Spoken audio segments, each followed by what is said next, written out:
Welcome to Shamba Shape Up. We have traveled all over East Africa to find hard-working farmers. We want to celebrate them while giving them the knowledge they need, so they can adapt and make their farms more productive even while the climate changes. We want to support them to get better yields and increase their income. We will see how farmers can benefit from our experts' advice while learning from each other in so many ways. Join us on these journeys and share in the farmers' experiences on the Shamba Shape Up Safari.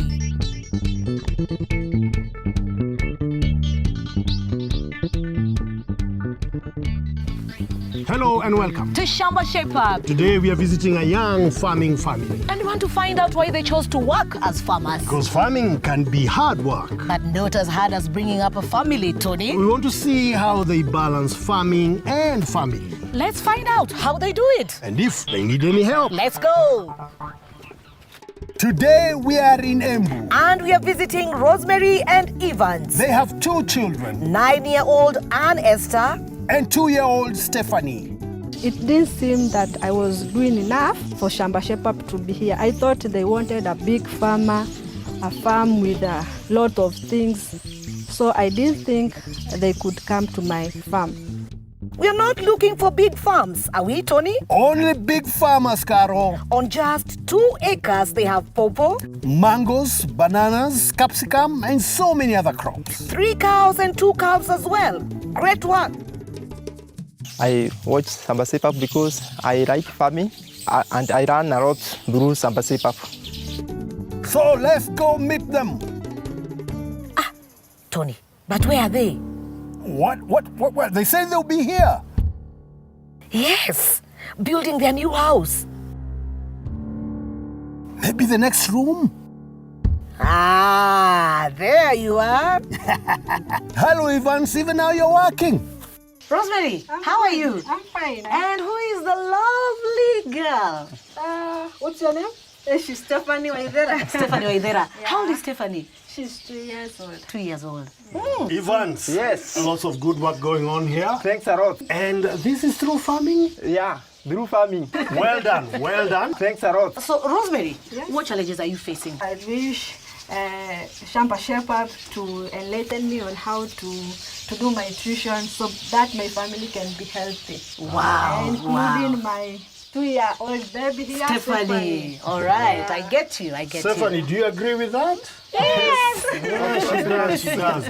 Evans. Yes. What challenge We are you have a facing? lot of challenges here. One for the marketing of our products. Don't worry, because Shamba Shape Up is here and we come with experts. Thanks a We're lot. going to make sure that you're fully shaped up. But just before we begin work, we always pitch our tent. So you'll give us some time and then we'll join you later.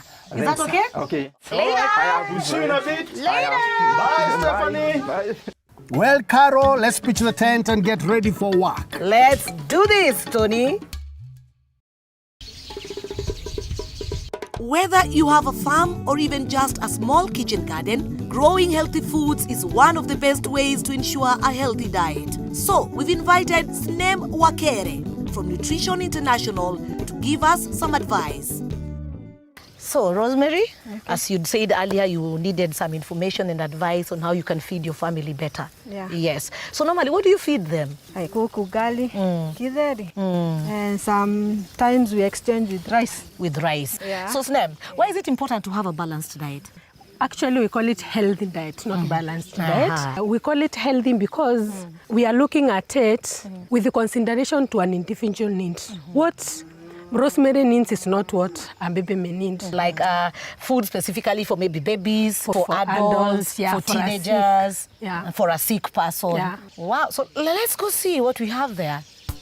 Rosemary and Evans grow a wide variety of food on their farm, including sweet potatoes, cabbage, bananas, and capsicum. The capsicum looks ready. Yeah, it's ready for harvest. This is all great food.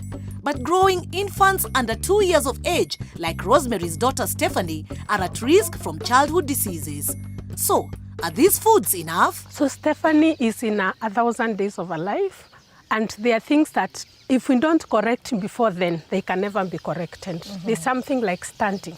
Stunting is the shortness of a person or a child compared to our age. This one can only be corrected before 2 years of age. If it is not corrected, it can never be corrected. That's why you see some people are shorter compared to others of the same age or of the same locality. We have other diseases like ricket. If a child doesn't get food that is rich in calcium and there's no vitamin D for absorption, that child can get ricket. You've heard about kwashiorkor. Kwashiorkor can even kill, and it does kill. Another problem that can be caused by malnutrition is a disease called marasmus. Marasmus is when we see that the child looks very old. When you look at the face, the wrinkles, and the skin has a lot of shagging. Yes. That's a problem of inadequate food intake. So by feeding Stephanie healthy, we are taking care of all those problems. The time from pregnancy to when a baby turns 2 years is called the 1,000 days period. These 1,000 days are the most important in a child's life for growth and brain development. For your child to grow healthy and strong and learn well in school, the most important thing is good nutrition. So, what foods should Rosemary be feeding Stephanie? What Stephanie requires at her age, she should feed 5 servings in a day. This feeding is 3 main meals and 2 snacks. And a snack can be porridge, it can be a fruit. When she feeds 5 times in a day, that will help us achieve that good growth curve. A typical meal plan for the day would be: for breakfast, a boiled egg, porridge, and a ripe banana. For the morning snack, pawpaw. For lunch, rice with beans and steamed spinach. For the afternoon snack, milk. And for dinner, beef stew with some mashed food like potatoes, green bananas, ndengu, or pumpkin leaves. When we look at vegetables are rich in vitamins, and vitamins are important to your child. Vitamin A, which is present in dark green vegetables, will help the child immunity and also the eyesight. Giving your child a variety of foods is very important. The main types include fish, meat, eggs, green leafy vegetables like kales, starchy vegetables like potatoes, whole grains, nuts, and seeds. But remember, don't overcook food, especially vegetables. Vitamins are destroyed by heat. So if you want to give her vegetables and rice, you need to separate them. And that is not enough for Stephanie. She needs a lot of protein. So for her to get this protein, you can put some beans in that rice. That now become a complete meal for that child. Yeah, and it is still the rice that you have been cooking, but we have only enriched it to provide with our daily requirements. The advice I give to farmers is to consume what is readily available. And that is why we are encouraging kitchen garden. And you don't have to have a very big shamba for you to have a kitchen garden. You can improvise. I'm pleased because I'm also shocked what I've been feeding on my kid. And I think now I have to change. And I'm being shaped up as we go on. Yeah. And now, let's catch up with the latest weather forecast. Welcome to the Shamba Shape Up farming news for Kenya. The rains have already started in the past few weeks. However, this coming week we expect very little rain across Kenya. Northeastern, Upper Eastern, Lower Eastern and the coastal region will receive no rain or little rain of less than 25 millimeters. This includes Turkana to Mandera, through Tana River to Mombasa and Kwale. Some parts of Garissa, Isiolo, Meru, Tharaka, Kajiado and Kwale will see moderate amount of rain of up to 50 millimeters. Central Kenya counties such as Nyeri, Murang'a and Kirinyaga expect no rain or little rain of less than 25 millimeters. Nairobi and Kiambu will get no rain or little rain of less than 5 millimeters. The Rift Valley will have little to moderate amount of rain ranging from 5 to 50 millimeters. Counties included are Trans Nzoia, Baringo, Nandi and Nakuru. Some parts of Narok, Bomet and Kericho will get moderate amount of rainfall of up to 50 millimeters. Western region counties in Nyanza, such as Bungoma, Kakamega, Homa Bay and Kisii, will see little to moderate amount of rainfall ranging from 15 to 50 millimeters. The rains this season are less than in the past years. That is why it is important to keep harvesting rainwater and irrigation if you can. Plant drought-tolerant crops like cassava and millet. Farmers, your crops will be germinating. This is the time they are easily attacked by pests and diseases. Check your crops to identify and control them early. Fruit trees also need manure and the right fertilizers for good growth and increased production. A debe of manure is enough per tree with 250 grams of CAN and 120 grams of TSP. This will increase with age. For more tips and weather forecast, call Shamba on 0711 082 606. I am Brenda. See you next week on the Shamba Shape Up Farming News for Kenya. I have come to realize on Shamba Shape Up that farmers never just have one problem. Often, there are many because problems are linked. I have asked James Mathenge from Syngenta to come and tell us about Mavuno Zaidi. It's a program that supports farmers across the whole production cycle, from getting microfinance for seeds and inputs, through to farming advice and training, right up to finding markets. Now, Mr. Mathenge, if our farmer here wants to plant, would you like to plant tomatoes? Yes. Let's say he wants to plant tomatoes. Okay. And he comes to you and want to use Mavuno Zaidi package. Okay. How do you start him off? So we first of all introduce you to a financial partner we are working with. Okay. Because for a farmer to be successful, he or she has to acquire quality inputs. Yes. Yes. And quality inputs are expensive. Okay. That financial partner has got a tailored package, which enables this farmer, first of all, to grow that crop, and then start repaying that loan from what you're selling from your crop. And this is essentially what we refer to as crop-based financing. Take, for instance, how long does it take for crop of tomato to mature? 3 months. 3 months. Yeah. You'll be required to start servicing that package, that loan, from the 4th month, and it can be spread out for a period of up to a period of 12 months, depending on the terms of that financial partner. Okay. So once that has been established, how do you work hand in hand with the farmer? That's when we start now with this farmer, right from nursery management, general crop husbandry, that is identification and management of disease and pests. So we do advise farmers on which products to use and how to alternate, so that to avoid a scenario whereby we have diseases in his crop. And then linkages to end market. Yeah, it's awesome. Mavuno Zaidi is awesome. So we start with our farm right from the nursery up to the market. Yeah. Let's go to the markets. How do you link him with the market? In Mavuno Zaidi, we have established a database of buyers who offtake various products from farmers, depending on the volumes that farmer is producing. Yeah. So Evans, Yes. do you want to grow tomatoes using Mavuno Zaidi? Yes, of course. All right. Right now, James is taking us through one of the key parts of Mavuno Zaidi, training. We're going to learn how to make a tomato nursery, and the first thing we need is a rack. This is the rack which this farmer can use to place his seed trays on. And this rack has to be like 1 meter from the ground to avoid splashes from the ground, because soil has got a lot of fungal or even viral diseases. The next step now is to place the media into the germinating tray. So this is what we use to germinate our seeds. It has got all the nutrients, and it has also been screened against all diseases. You just place it gently. You don't press to avoid candling, which will reduce air spaces, which can affect germination of our seeds. After that has been done, our next step is to place now seeds, 1 seed per hole. Which variety are we planting today? This is Kilele F1 from Syngenta. Remember, farmers, always use gloves when handling seeds to stop contamination.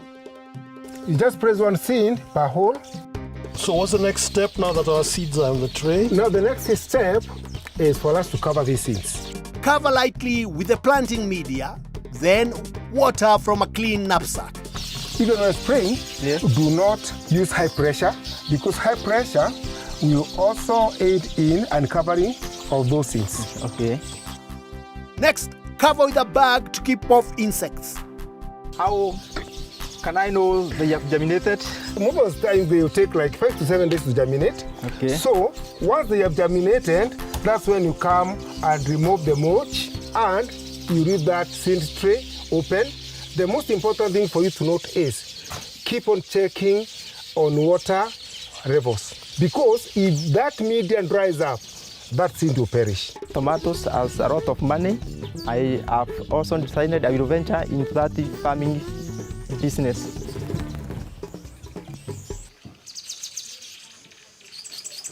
Carol, Yes, Tony? what's new on nutrition? Well, did you know that you can actually have 5 meals in a day? Am I supposed to have 5 meals a day? Not you, our kids. Oh, I see. And to have 5 meals a day, you need experts' advice to get good crops.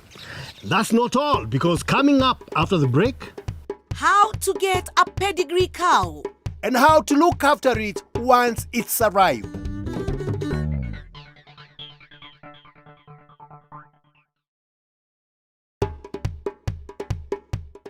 Welcome back. To Shamba Shape Up. We are in Embu and you are visiting Rosemary and Evans. We've seen how a good diet leads to strong and healthy children. And how treating tomato seeds can get you a healthy crop But we also want to find out about dairy financing. and getting good milk production. No time to waste. Let's go back to work. Let's go. Rosemary and Evans want to increase their milk production by getting a new cow. So, we've asked Albert Bundi, our finance expert, to explain how this can be done by managing your money well. So I've seen what Rosie has done in the farm. At least she has done a good foundation. She has the store for feed. She has the machine for cutting the fodder. But now maybe what she need to do is she need to improve the cows. If you can be able to have a pedigree cows, the production can be very high. Breeding can take a minimum of 12 years, successive generation to get a pedigree cow, which takes a long time. The shortcut is to get a financing. Now for financing, we give finance for farmers who want to buy quality cows, those farmers who want to construct a nice zero grazing unit, and then we also finance customers who want to buy machines like chaff cutter. We talk of a milking machine, so that now the cow can be able to produce enough at the farm. So, Mr. Albert, Yes. a farmer like me, can I get such a finance so that I can boost my Your dairy. my cows? You can get a cow in 2 ways. One, you can do saving. Then 2, you can get a loan. When we talk of saving, we can open an account for you. We only need your ID, you open an account with us, and then we can give you a saving plan. If you want to buy a cow in 12 months, you take 100,000 divided by 12 months. So every month is around 80,000. Every day is around 208 shillings. You send it to the bank through the mobile, so you don't need to come to the branch and then deposit the money. So through mobile banking, it becomes very easy. And then once you save that money, after 12 months, you come, you withdraw the money, and go and buy your 100,000 cow. That's one way. If you cannot be able to wait for 12 months to get a cow, we can also give you a loan. The loan will enable you to get a cow of 100,000, and every month you will be paying a monthly installment. So if you have taken a cow of 100,000, every month that is 10,000. So 10,000 every month, every day, because this cow, when you are going to buy, we expect the cow to produce milk. So 10,000 divided by 30 days, every day you will be around 300 shillings. How much do you sell a liter of milk? At now it's going for 50 shillings. 50 It's shillings. 50 shillings. Albert went on to explain that if you need to pay back 300 shillings a day and you're selling 1 liter of milk at 50 shillings, you will need to get 6 liters per day that goes to paying back the loan. Put that money in the bank. By the end of the month, we deduct the monthly installment, and we'll also be able to continue feeding the cow, and then also getting some income for the family. Albert, what will happen if I default this payment? What we normally do is to sit down with the customer. What is the challenge? We need to understand. is it that the milk production has gone down. If the cow has also dried and there is no money to pay that period, we can give you a grace period, or we can restructure that loan until now you start getting milk again. So now if our farmer Rosemary decides to now go for this loan, Yes. what benefit is it going to bring her in the long end? A farmer can be able to increase her asset base, because now for her, when she add another cow at the farm, that a cow is an asset. It will produce more milk. So at the end of the day, she will be able to get more income at the farm, and then she can be able to reinvest at the farm. So which means now 2 to 3 years down the line, she can be able to have good quality cows. She can be able to get more milk, and then she can be able to get more income. And then she can also now venture to value addition, because right now I've also seen she's only selling raw milk, that she can maybe make curdled milk, or she can also make yogurt. Through value addition, she can also increase the value of the milk from our farm. The conversation was very open and also enlightened me to know how to manage my small finances that I get from my savings or from the chamas that we have with the others women.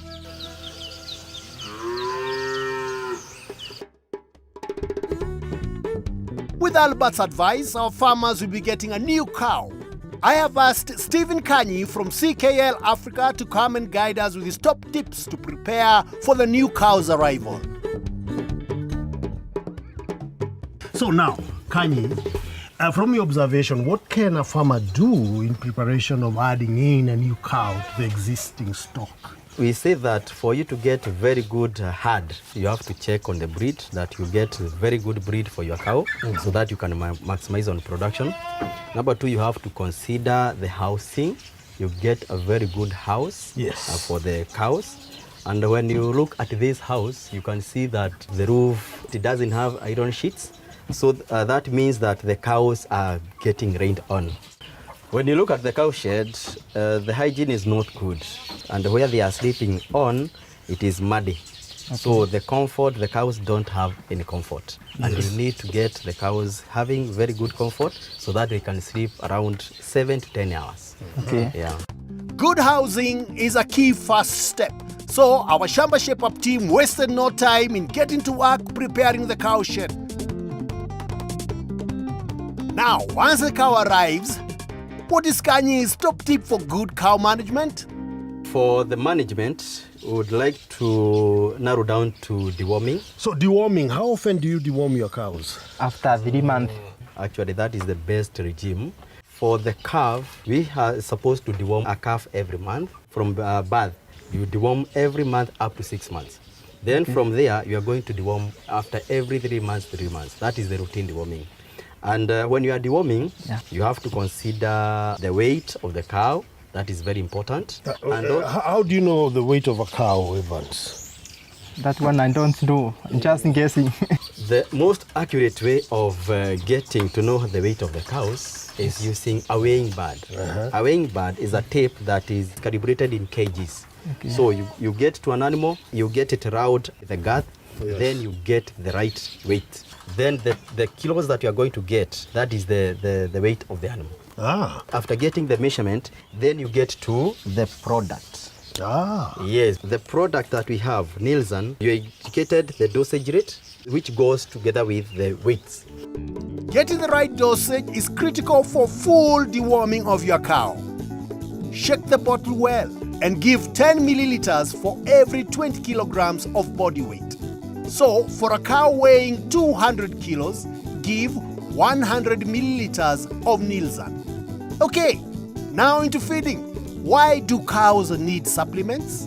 So that the metabolic processes of the cow, they are going to be perfect.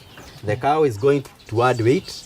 The cow is going to come back on heat and is going to give you enough milk. So that is the reason why we do the supplementation. And for a big cow, you have to supplement with Macric Super, which is for lactating cow. And you have to ensure that you give the right amounts of minerals. For Macric, feed each cow at least 200 grams per day. It's best to let them feed ad libitum or freely. This way, the cow eats as much as it needs. The Macric will also help this cow to boost immunity. You're going to cut down the cost of veterinary.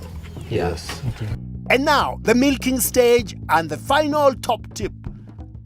What you are supposed to do now is using very good milking salve, medicated milking salve, so that we can keep off the bacteria that brings mastitis. When you are milking, you apply it on the teats. The teats are going to be soft. They are going to avoid any cracks, and we are going also to avoid any wounds. So any wound that is on the teats is going to heal because of the medicated milking salve. Use CKL milking salve every time you milk. Spread it over the teats before and after milking. When you do that, you are going to get maximum production because when the cow is producing the milk from the 4 waters, then you are going to get better milk, you are going to get good quality milk, and it is going to increase in production. And the new cow will join in, and the milk production will go higher. Yeah, he's going to get milk at 50. You're going to milk 50 liters from the 3 cows. Yeah. Well, that's fantastic. 50 liters from 3 cows. 6 of those liters will go to paying back your loan. That leaves 44 liters for your family and for selling to the market. And now the Shamba Shape Up team can finish off the cow shed. The floor is flattened out, so there are no holes. Clean, dry sawdust is spread over. Sleeping mats laid down. And with a new roof to keep off the rain, the new cow will be fully shaped up too. Advice to young women like me is to tell them not to rely more on towns. Let them come to the farm. Soil is beautiful, soil is sweet, and the yields, they can make us smarter than we are. After you come back, we'll find a lot of changes in dairy farming and also in horticulture farming. I wish Shamba Shape Up to have a space in my farm so that they can be guiding me, they can be seeing my challenges and addressing to them immediately.